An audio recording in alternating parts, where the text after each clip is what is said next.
Hi everyone, welcome to my channel, welcome to a new video. In today's video, we will be talking about the latest album from Danny Brown titled You Know What I'm Saying? This is the fifth studio album from Danny Brown, following up 2016's Atrocity Exhibition, which was his experimental opus. And going into this album, I had a trepidation that this was going to be very similar to what we saw on Atrocity Exhibition. Let me be honest, I really don't care for a lot of Danny Brown's work, and it might sound a little crazy, I know. I never found myself completely invested in Danny Brown as an artist. I thought he was way too eccentric for me. I thought he was really weird, and that's his character, I know, but I'm not the intended audience, and I just didn't really care for it. So when I first heard a couple of the lead singles coming off of this album, I had hope. I had hope that this was going to be a little more of a mainstream album for Danny Brown, just like Old was back in 2013. Old was the follow-up to another experimental album that Danny did when he released Triple X back in 2011. Danny Brown has a knack for being weird, and that's his character. That's who he is. But he's cleaned up his act since Atrocity Exhibition back in 2016. I think he's matured, in my opinion. But this album sounds like older hip-hop, and it definitely smells that way when you go into the production list and you realize Q-Tip had a huge role in the production of this album. Q-Tip being a member of the famous hip-hop group A Tribe Called Quest. You also have people like Flying Lotus, JPEGMAFIA, and Thundercat in the production as well. And not only is JPEGMAFIA a producer of this album, he also appears on one of the songs, as well as Blood Orange and Run the Jewels. Going into this album, I was expecting from the lead singles to be a somewhat of a casual listen, and my fear of being another Atrocity Exhibition was thrown out the window when I heard the singles. So going into this album, I was slightly excited. I was a little nervous, but I was ready. Now let me be real here. The production is fantastic. I love the production on nearly every single song on this album, and I really do appreciate the smoothness of the production. I love the glossiness that it has. It's very reminiscent of the 90s. I also like the brevity of a lot of the songs on here. No track really goes over the 4-minute mark. There's a bunch of 2-minute and 3-minute tracks on this album. The closest thing to 4 minutes is the song 3 Tears featuring Run the Jewels, and the Run the Jewels feature is very simplistic. It's nothing to write home about. They deliver an adequate feature, LP, Killer Mike. They do pretty well on the track, and Danny Brown has a good amount of runtime on this song, even though I wish he did have a little more. I wish he had a little more. I feel like Run the Jewels hogs the track, in my opinion. The JPEGMAFIA feature on the song Negro Spiritual is absolutely breathtaking. I love JPEGMAFIA's raspy vocals, and I love his style on the track. It's not very often you hear JPEGMAFIA sound like this.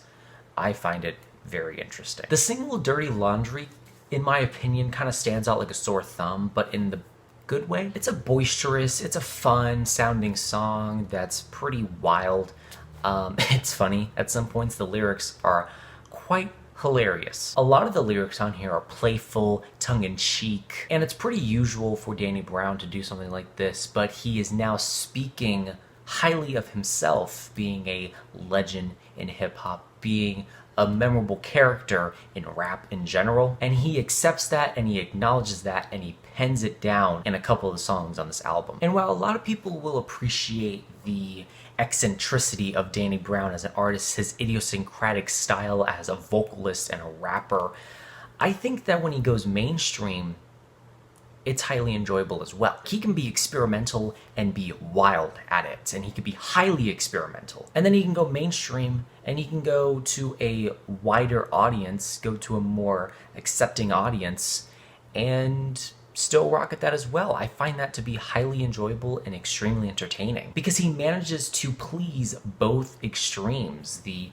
people that like the average hip-hop, the regular kind of style, the mainstream people, and then people that like the experimental kind of side of him. He can please both audiences, and that's something I find impressive. However, the song You Know What I'm Saying, I have to say, is very repetitive. I find the song to be very repetitive to the point of almost annoyance. To me, it's not a catchy hook, you know what I'm saying, you know what I'm saying. I just didn't find myself enjoying it all that much. Production's fine, the lyrics are subpar, in my opinion. For a Danny Brown song, this is a subpar song. And while earlier I was raving about the production, I still think it's fantastic. I definitely still see a slight number of problems on a good amount of songs. Sometimes it could be a little too repetitive, sometimes it could be a little too spacey, but that's really the only critique I have with the production. I think most of the time it's Danny Brown as a vocalist and as a rapper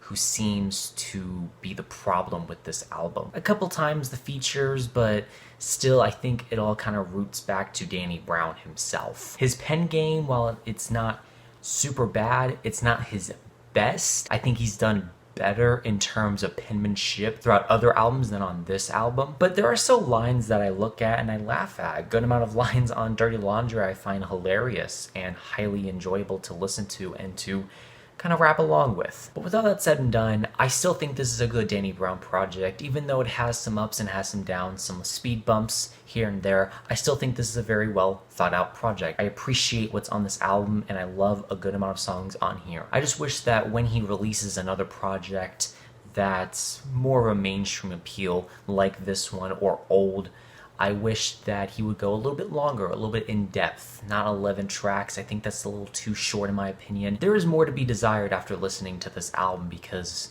there are good tracks on here, but I wish there were more. I'll give this album a B+. It's a nice listen and I recommend it to you guys. And with that said, thank you so much for watching. I hope you enjoyed. Let me know your thoughts and opinions on this album down below. Let me know what albums you want me to review next, and that is it. Leave a like, comment, share, do whatever you want. I apologize for the light that was right here, but that's it. It won't happen again, I promise. Thank you for watching. Danny Brown, you know what I'm saying? Until next time.